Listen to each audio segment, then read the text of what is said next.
E aí, gente, beleza? Meu nome é Dylan Silva, sou professor da Rede Força Máxima, trabalho na unidade da Penha Circular e hoje a gente vai continuar aqui o nosso bate-papo sobre filosofia. Nós falamos já sobre a introdução à modernidade e agora nós vamos ver alguns filósofos aí que vão surgir na modernidade. O primeiro filósofo que nós vamos ver é Thomas Hobbes. Esse mesmo, aquele Hobbes que vocês estudam história quando a gente fala de teóricos do absolutismo. A gente vai entender um pouquinho dessa filosofia de Hobbes, né? Por que a sua inclinação ao absolutismo, e vamos falar um pouco aí sobre o ser em estado de natureza que Hobbes cria para legitimar a criação de uma sociedade. Beleza? Vamos lá. Thomas Hobbes, nascido no século XVI, né, viveu até o século XVII aí. Ele nasceu na Inglaterra, no período da Revolução Liberal. E a gente precisa entender o seguinte: a filosofia hobbesiana, ou seja, a filosofia de Hobbes, é uma filosofia do seu tempo. Né? Ele construiu o seu arcabouço teórico, as suas ideias, né, frutos ali da sua realidade, do seu tempo. Na Inglaterra do século XVI, XVII. Uma Inglaterra ali que tinha uma disputa entre o rei, né, os partidários de Carlos I e os partidários do parlamento, a Inglaterra em guerra civil, né, as perseguições que Hobbes sofreu por apoiar Carlos I e ter que fugir da Inglaterra. Então, é um momento de construção da sociedade inglesa, beleza? Então Hobbes ele é fruto desse momento histórico, logo a sua filosofia vai trazer a sua visão sobre o momento que ele vive. Foi influenciado pelos pensamentos de Francis Bacon e Galileu Galilei. Francis Bacon, empirista inglês. Lembram do empirismo? Né? O empirismo é aquela teoria filosófica que fala que todo conhecimento ele só é produzido através da experiência. Beleza? Experimentações, experiências trazem conhecimento. E Galileu Galilei, a gente falou dele aí na Revolução Científica do século XVI, né? E 16 e 17, a Revolução Científica. E ele vai trazer diversas teorias, como, por exemplo, ele vai justificar a teoria heliocêntrica, né, de Copérnico, ele vai inventar o telescópio, ele vai fazer uma série de descobertas aí. Galileu também ele era um empirista, beleza? Para Hobbes, a filosofia seria a ciência dos corpos, de tudo que tem existência material. Então, Hobbes ele vai se encaixar dentro da filosofia chamada de materialista. Ele vai ser chamado de materialista e também de mecanicista. Daí a influência do Galileu Galilei nas suas teorias. Os corpos naturais seriam estudados pela filosofia da natureza e os corpos artificiais, por exemplo, o Estado, pela filosofia política. Hoje nós vamos nos debruçar sobre essa parte aqui da filosofia política. Vejam aqui que ele não fala nada sobre a metafísica. Né? Então ele não tem uma produção acerca disso. Na verdade, a gente pode até falar que é deixada de lado, né, na teoria hobbesiana. Ele vai falar do materialismo, né, da interação dos corpos, do físico, do palpável, e vai falar sobre essas estruturas artificiais criadas nas relações entre esses corpos, entre as pessoas, né, que vão ser estudados aí pela filosofia política, no caso que nós vamos falar sobre a criação do Estado e da sociedade. Beleza? Vamos lá? Teorias políticas modernas. Hobbes nega a visão da naturalidade política aristotélica. Opa, já temos aqui uma contraposição ao pensamento aristotélico. Aristóteles fala o seguinte, que o homem é um ser político por natureza, é um ser sociável. Hobbes vai em caminho oposto. Hobbes vai falar o seguinte, o homem, ele, no seu naturalmente, né, ele não procura a vida social. Aí daqui a pouco nós vamos falar sobre os motivos por o homem não ser uma pessoa social, um ser sociável em sua natureza. Né? Então, já que Aristóteles vai no caminho falando que o homem ele é sociável, ele vive em sociedade, as cidades surgem de maneira espontânea. Hobbes vai falar, não. Esse pensamento aristotélico está extremamente errado. Mesmo vivendo em sociedade, o ser humano não possui um instinto natural de sociabilidade. O homem ele não vai naturalmente ser social, ser sociável. Né? Então, o homem ele vive em sociedade por um motivo. Isso é uma construção, não é algo que ele adquiriu e formou-se naturalmente, segundo o pensamento de Hobbes. Considerado o primeiro contratualista. Os contratualistas vão ser esses primeiros filósofos que nós vamos falar, que vão tentar falar sobre um contrato social que assegura o Estado e a cidadania. Né? Um contrato social que existe ali para a formação de uma sociedade. Só lembrando que não é um contrato físico, né, redigido, é um contrato, digamos, artificial, beleza? Hobbes ele analisa as relações humanas baseadas na estrutura de poder e não na idealização do pensamento antigo e medieval. Ele vai analisar as relações através da estrutura de poder, dos benefícios e malefícios, o que eu ganho, o que eu perco, qual a influência que isso tem em mim, qual a influência que eu exerço no outro. E não na idealização de uma sociedade, da sociedade perfeita. Vamos lá. Um mecanicista na política. Vamos rapidinho aqui falar sobre mecanicismo, né? Aí está a influência de Galileu no pensamento hobbesiano. Ele encara a sociedade, na verdade, o mecanicismo é uma teoria filosófica que ele trata a sociedade, ele enxerga que a interação ela segue bases mecânicas previsíveis. E se são bases mecânicas, ou seja, são bases de estruturação previsíveis, que o homem cria ali ao se relacionar. Beleza? Hobbes pensa o Estado como um todo composto por partes menores, articuladas em relações mecânicas.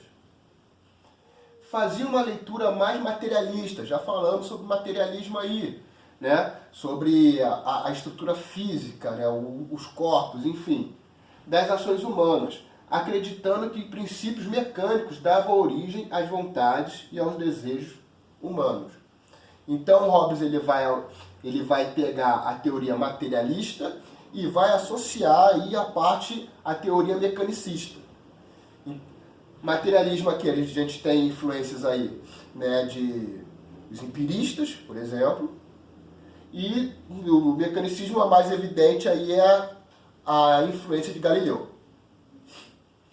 O filósofo sabia que não conseguiria observar de maneira empírica uma civilização e que o Estado não existisse. Então vamos lá. Hobbes ele precisava de um experimento. E esse experimento ele jamais ia conseguir ter. Por quê? Por mais, digamos, diferente que a sociedade fosse da sociedade europeia, vamos usar um termo aqui chamado de primitivos, né? Por mais primitivo que uma sociedade fosse, já existia alguma organização social, uma ordem pré-estabelecida em que as pessoas seguiam. Então, Hobbes ele jamais ia conseguir ver a gênese de uma sociedade. Né? Ele jamais ia conseguir ter esse parâmetro de ver o surgimento de uma sociedade. Então, por falta da existência dele conseguir observar empiricamente essa sociedade, essa gênese da sociedade, ele elabora uma teoria, beleza? E essa teoria aí é chamada de estado de natureza, que ele fala sobre a origem da sociedade através do estado de natureza. E a gente vai falar agora um pouquinho sobre o estado de natureza, que é fundamental na teoria de Hobbes. O estado de natureza. O estado de natureza seria aquele que não existe nenhuma estrutura social, ou seja, a origem é pré-sociedade. O estado de natureza, o homem, ele é livre. Livre em todos os sentidos, para fazer aquilo que ele deseja, sem ser amarrado a leis, sem seguir uma estrutura ética, né, sem pensar em consequências. O homem, ele é livre para tudo. O ser humano, né, todos os homens são iguais no estado de natureza e livres. Todos os homens são iguais no estado de natureza. E ele fala o seguinte, ó,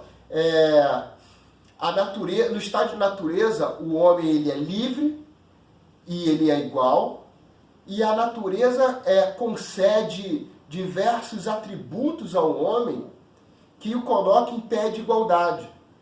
Por exemplo, o mais fraco pode conseguir derrotar o mais forte, utilizando truques, artifícios. Vai da astúcia da pessoa. Né? Então a natureza tem elementos que conseguem aí colocar o equilíbrio nas forças, digamos assim. Né? A natureza teria dotado um homem de capacidades diversas e estas acabariam por se equilibrar em situações de conflito. Por exemplo, aí o que eu falei sobre um homem forte e um homem mais fraco. Se o homem mais fraco for mais astuto, ele pode conseguir preparar ou tirar vantagem de uma determinada situação de uma pessoa que é mais forte. Tranquilo? E como é estado de natureza, o homem é livre, tirar a vida de outra pessoa não é crime, porque crimes não existem, já que eu sou livre, já que não existe lei. Tranquilo? Só que Hobbes vai falar que o homem, ele, no estado de natureza, a sua essência é puro desejo. Ele quer as coisas. E mesmo que a natureza seja infinita, as coisas são finitas. Então, não seria incomum duas pessoas desejarem a mesma coisa. Mas se duas pessoas querem a mesma coisa, essas pessoas vão entrar em conflito por essa coisa. Por exemplo, eu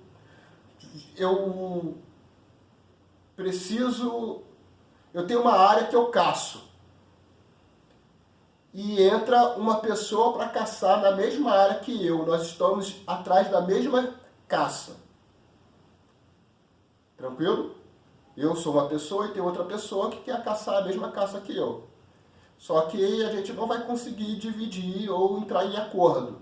O que a gente faz? A gente vai disputar essa caça. É bem provável que nós entremos em um conflito, no combate, e um de nós morra e prossiga aí no embate, no rastreio da caça. Beleza?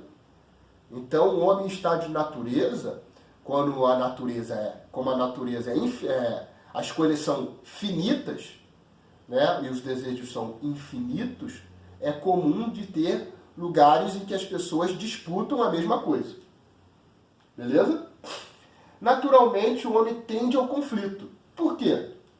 Rivalidade entre aqueles que desejam a mesma coisa.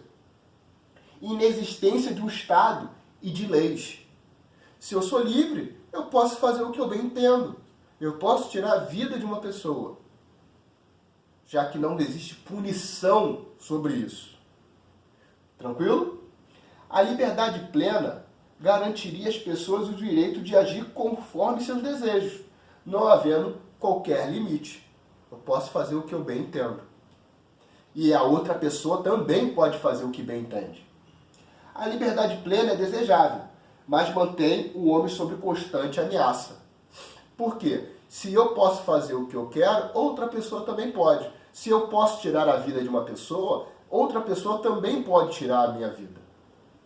Então a gente tem uma questão aí, né? A liberdade, ela é desejável para todos, mas ela também é uma ameaça a todos. Tranquilo? Vamos lá.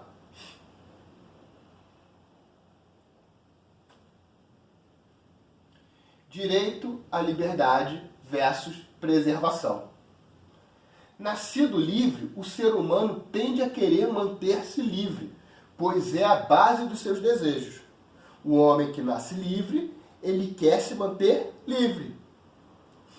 O desejo de se manter livre gera o desejo para a manutenção da vida, pois a vida garante as outras vontades ou os outros desejos. Agora a gente chega aqui numa outra questão chave, o direito à vida. Hobbes fala que no estado de natureza, o homem, o seu bem precioso, o mais precioso, é a vida. Então o homem, ele precisa preservar a sua vida, porque se ele é movido por desejos e vontades, ele tendo vida, ele consegue atingir esses desejos e essas vontades. Mas lembra que a gente falou ali sobre a ameaça, a constante ameaça que existe entre um lugar com a liberdade plena no estado de natureza? Logo, se eu tenho o apreço à vida, essa ameaça ela vai contra o meu bem mais precioso, que é a vida. Então, a liberdade plena gera uma ameaça para todos, que vai de encontro à vida, né? Ao bem maior, segundo Hobbes, que é a vida. Então, o estado de natureza, em que o homem tende ao conflito, que ele tende ao estado de guerra, gera uma ameaça constante à vida do ser humano. A liberdade gera um estado permanente de guerra entre os homens. Se eu quero alguma coisa e a outra pessoa quer, a gente entra em conflito. O homem tende a ir para o conflito, né, de maneira natural, segundo o pensamento hobbesiano. A liberdade plena leva os seres humanos para um estado em que todos são potencialmente ameaça. Daí aquela frase esperta, célebre de Hobbes, que todos vocês já ouviram. O homem é o lobo do homem. Porque em estado de natureza, o homem mata o próprio homem. O ser humano mata o ser humano. Porque, naturalmente, o ser humano ele tende ao conflito. Olha só como que é muito diferente do pensamento aristotélico. Aristóteles fala, não, o homem é um ser sociável e político. Hobbes fala, não, o homem tende ao conflito. O homem devora o homem é o lobo do homem. Tranquilo? Vamos lá. Do medo surge a sociedade. Ou seja, do medo, da ameaça constante ao seu bem mais precioso, que é a vida, o homem vai formar artificialmente, não de maneira espontânea e natural, uma vida social. Beleza? Vamos entender isso aqui, ó. A vida em meio ao caos é perigosa e ameaça a integridade do próprio homem. O estado de guerra gera a morte. O estado de natureza, o homem tende ao conflito. Então eu estou sempre sendo ameaçado e também sendo ameaçador. Né? Eu ameaço outras pessoas e sou ameaçado. Considerando a vida como um valor supremo, resta uma saída: entrar em um acordo, construir um contrato que diminua a liberdade de ação de seus potenciais agressores, ao mesmo tempo que diminui a sua própria liberdade. Então, Hobbes vai falar que a sociedade é um contrato em que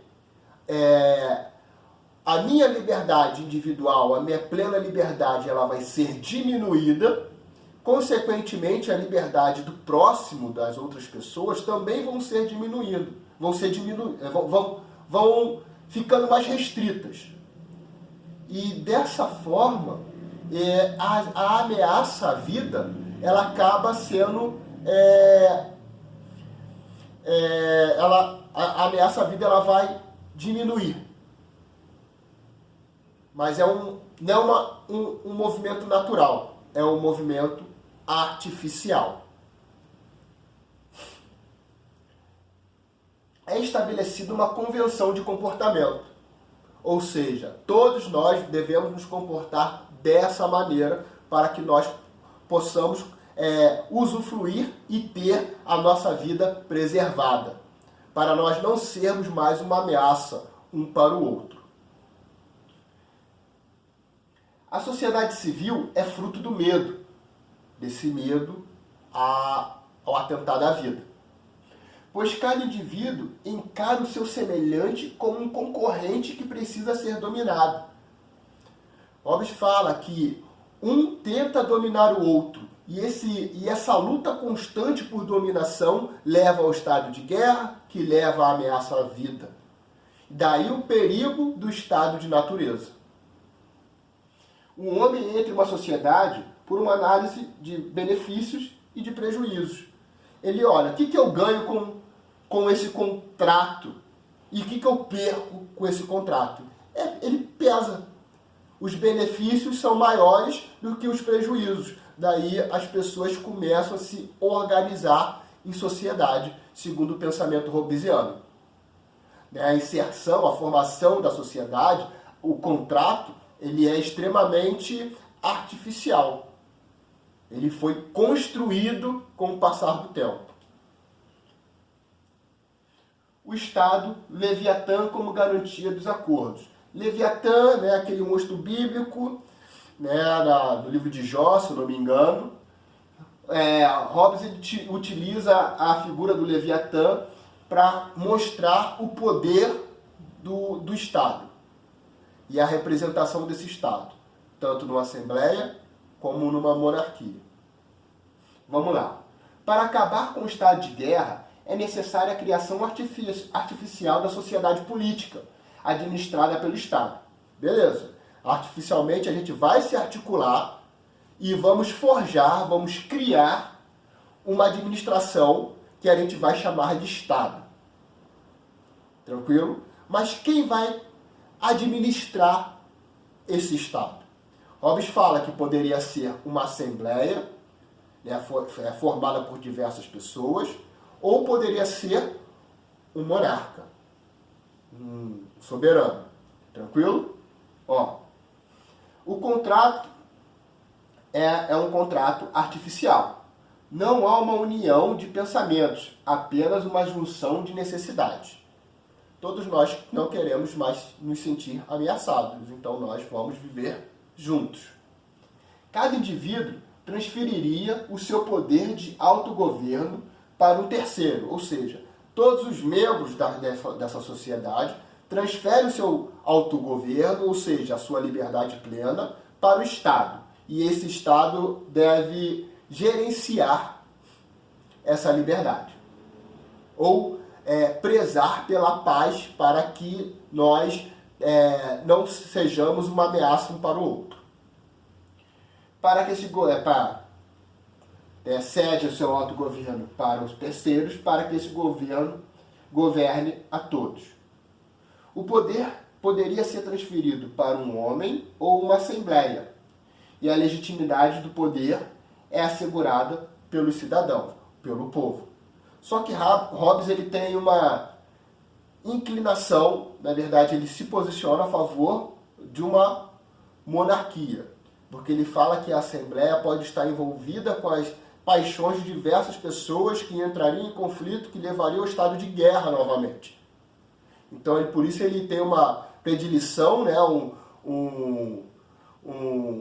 uma afeição maior com uma monarquia.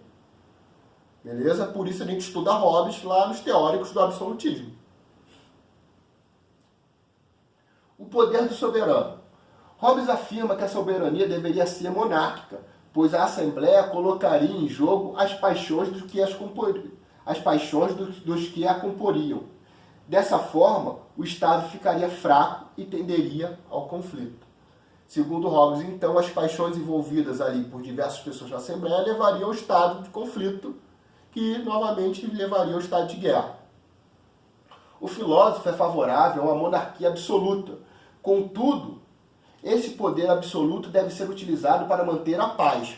Ou seja, o rei, o regente dessa sociedade, ele deve exercer todo o poder dado pela sociedade inteira a ele para manter a paz, o direito de vida das pessoas.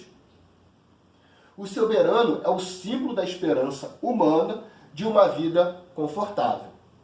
Então, dessa forma, Hobbes ele sintetiza porque o homem vive, deu origem à sociedade. Porque lá no estado de natureza, ele era constantemente ameaçado. Ele podia morrer a qualquer momento. Daí se constrói artificialmente o contrato que cede os poderes, a liberdade plena a um Estado que administra o direito à liberdade e à paz e à vida das pessoas que vivem naquela sociedade. Aí se criam leis, regras, convenções sociais. Aí a gente tem origem à sociedade que conhecemos. Beleza, gente? Com isso, nós terminamos aqui o nosso módulo 12, o pensamento hobbesiano. E essa figura aqui é a ilustração do chamado Leviatã, em que nós temos um monarca formado por diversas pessoas, ou seja, a sociedade compõe o corpo do monarca. Beleza, gente? Espero que vocês tenham gostado. Até a próxima. Tchau, tchau.